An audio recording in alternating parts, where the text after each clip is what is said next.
ಸೋನು ನಿಗಮ್. ಆ ಹೆಸರು ಕೇಳಿದ ತಕ್ಷಣ ಇಡೀ ಕನ್ನಡಿಗರೆಲ್ಲ ಹುಚ್ಚೆದ್ದು ಕುಣಿತಾರೆ. ಅವರ ಹಾಡುಗಳು ನಿಜಕ್ಕೂ ಕೂಡ ಯಾವುದೋ ಒಂದು ಭಾವನಾ ಲೋಕಕ್ಕೆ ತೇಲಿ ಹೋಗುವಂತೆ ಮಾಡುತ್ತೆ. ಆ ಲೆವೆಲ್ಗೆ ಸೋನು ನಿಗಮ್ ಅಂತಂದ್ರೆ ಅವರು ಹರಿಯಾಣದವರಾದರೂ ನಮ್ಮ ಕನ್ನಡಿಗರು ಎಂಬಂತೆ, ನಮ್ಮಂದರು ಅನ್ನುವಂತೆ ನಾವೆಲ್ಲರೂ ಅವ್ರನ್ನ ತುಂಬಾ ತುಂಬಾ ಪ್ರೀತಿಸ್ತೀವಿ. ಸೋನು ನಿಗಮ್ ಕಾರ್ಯಕ್ರಮಗಳು ಅಂತ ಅಂದರೆ ಎಷ್ಟು ಖರ್ಚಾದ್ರೂ ಪರವಾಗಿಲ್ಲ, ಆ ಕಾರ್ಯಕ್ರಮಕ್ಕೆ ಹೋಗಿ ಅವ್ರ ಬಾಯಿಂದ ಒಂದು ಕನ್ನಡ ಹಾಡು ಕೇಳೋಣಪ್ಪ ಅಂತ ಮುಗಿಬಿದ್ದು ಹೋಗ್ತೀವಿ. ಅಂತಹ ಸೋನು ನಿಗಮ್ ಹಲವಾರು ವೇದಿಕೆಗಳಲ್ಲಿ ಕನ್ನಡದ ಬಗ್ಗೆ, ಕನ್ನಡದ ಹಾಡುಗಳ ಬಗ್ಗೆ, ಕನ್ನಡ ಸಿನಿಮಾ ಇಂಡಸ್ಟ್ರಿಗಳ ಬಗ್ಗೆ ಒಳ್ಳೆಯ ಮಾತುಗಳನ್ನು ಆಡಿದ್ದೂ ಉಂಟು. ಆದರೆ ಇತ್ತೀಚೆಗೆ ಅದೇನಾಗಿದೆಯೋ ಏನೋ ಗೊತ್ತಿಲ್ಲ, ಸೋನು ನಿಗಮ್ ಅವರ ಮಾತುಗಳು ನಿಜಕ್ಕೂ ಅವರು ತಿಳಿದು ಮಾತಾಡ್ತಾರೋ ತಿಳಿಯದೆ ಮಾತಾಡ್ತಾರೋ ಒಂದು ಗೊತ್ತಾಗ್ತಾ ಇಲ್ಲ. ಬೆಂಗಳೂರಿನ ಈಸ್ಟ್ ಪಾಯಿಂಟ್ ಕಾಲೇಜ್ನಲ್ಲಿ ಸೋನು ನಿಗಮ್ ಅವ್ರದ್ದು ಒಂದು ಕಾರ್ಯಕ್ರಮ ಇತ್ತು.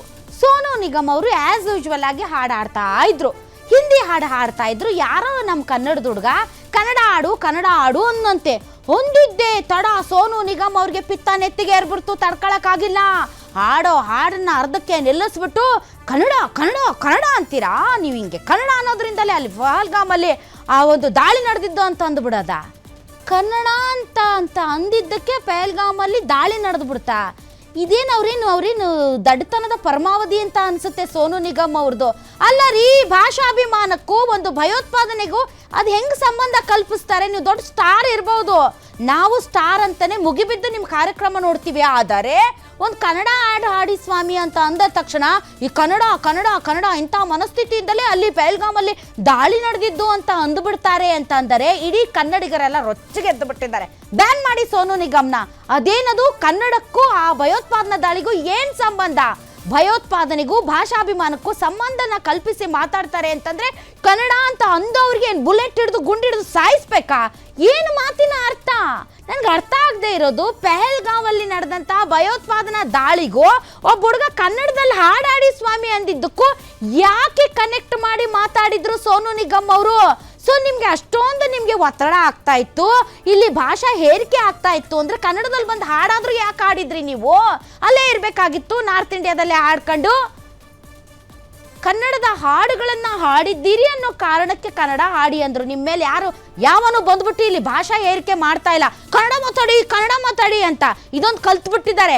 ಏನೇ ಆಗ್ಲಿ ಕನ್ನಡ ಮಾತಾಡಿ ಅಂದ್ಬಿಟ್ರು ಅಂತ ಇದೊಂದು ಕಲ್ತು ಬಿಟ್ಟಿದ್ದಾರೆ ಬೇರೆ ಭಾಷೆದವರು. ಏನೇ ಸಮಸ್ಯೆ ಆಗಲಿ, ಏನೇ ತೊಂದರೆ ಆಗದೇ ಇರಲಿ, ಏನೇ ಆಗಲಿ ಒಂದು ಹಾಡಾಡಿ ಸ್ವಾಮಿ ಕನ್ನಡದಲ್ಲಿ ಅಂದ ತಕ್ಷಣ ಭಾಷಾ ಏರಿಕೆ ಅಂತೆ. ಎಲ್ಲ ಹಿಂದಿ ವಾಲಗಳೆಲ್ಲ ಶುರು ಹಚ್ಕೊಂಡ್ಬಿಡ್ತು. ಕರೆಕ್ಟಾಗಿ ಮಾಡಿದ್ದಾರೆ ಸೋನು ನಿಗಮ್ ಅವರು, ಕರೆಕ್ಟಾಗಿ ಮಾಡಿದ್ದಾರೆ ಅಂತ. ಎಲ್ಲದಕ್ಕೂ ಹೇರಿಕೆ ಮಾಡಿಬಿಟ್ರು, ನಮ್ಮ ಮೇಲೆ ಭಾಷಾ ಹೇರಿಕೆ ಮಾಡಿಬಿಟ್ರು ಅಂತ. ಹೌದ್ರಿ, ನಮ್ಮ ಭಾಷೆ, ನಮ್ಮ ಪ್ರೀತಿ, ನಮ್ಮ ಗೌರವ, ನಮ್ಗೆ ಅದ್ರ ಬಗ್ಗೆ ಆಸ್ಮಿತೆ ಇದೆ, ನಾವು ಮಾತಾಡ್ತೀವಿ. ನಿಮ್ಮ ಮೇಲೆ ಒತ್ತಡ ಹೇರಿದಾಗ ನೀವು ಮಾತಾಡಬೇಕು. ಕನ್ನಡ ಹಾಡಾಡಿ ಅಂದ ತಕ್ಷಣ ಭಯೋತ್ಪಾದನೆಗೆ ಹೋಲಿಸಿ ಮಾತಾಡ್ತಾರೆ. ಇಂಥವ್ರು ಇರಬಾರ್ದು, ಕರ್ಕೊಂಬರ್ಬಾರ್ದು ಫಿಲ್ಮ್ ಇಂಡಸ್ಟ್ರಿ ಅವರು ಇವ್ರನ್ನ.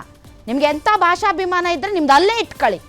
ಭಾಳ ಹಾಡಾಡ್ಬಿಟ್ಟಿದ್ದೀನಿ ನಾನು, ಎಲ್ಲೇ ಹೋಗ್ಲಿ, ಯಾವ ದೇಶಕ್ಕೆ ಹೋಗ್ಲಿ, ಕನ್ನಡದಲ್ಲಿ ಹಾಡಾಡಿ ಅಂದರೆ ಆಡ್ಬಿಡ್ತೀನಿ. ಆಡಬೇಕು, ಆಡಿದ್ದೀರ ತಾನೇ, ಆಡ್ಬೇಕು ನೀವು. ಅದನ್ನ ಬಿಟ್ಬಿಟ್ಟು ಭಯೋತ್ಪಾದನಾ ದಾಳಿಗೆ ಹೋಲಿಸಿ ಮಾತಾಡೋದು ನಿಜಕ್ಕೂ ಕೂಡ ಅವ್ರ ಮೇಲೆ ಇದ್ದದ್ದು ಎಲ್ಲ ರೆಸ್ಪೆಕ್ಟು ಹಾಳಾಗೋಯ್ತು ಅತ್ಲಾಗೆ. ಸೋನು ನಿಗಮ್ ಅಂದರೆ ನನಗೂ ತುಂಬ ಇಷ್ಟ. ಬಾಲಸುಬ್ರಹ್ಮಣ್ಯಂ ಅವ್ರು ಆದಮೇಲೆ ಸೋನು ನಿಗಮ್ ಅವ್ರನ್ನ ತುಂಬ ಇಷ್ಟಪಡ್ತಾ ಇದ್ವಿ, ಅದರಲ್ಲೂ ಕೂಡ ಕನ್ನಡ ಹಾಡುಗಳ ವಿಚಾರದಲ್ಲೇ. ಇವತ್ತು ಸೋನು ನಿಗಮ್ ಅವ್ರು ಕೊಟ್ಟಿರುವಂಥ ಈ ಹೇಳಿಕೆ ಇದೆಯಲ್ಲ, ಅದು ಭಯೋತ್ಪಾದನೆಗೆ ಲಿಂಕ್ ಮಾಡಿ ಕೊಡುವಂಥ ಹೇಳಿಕೆ.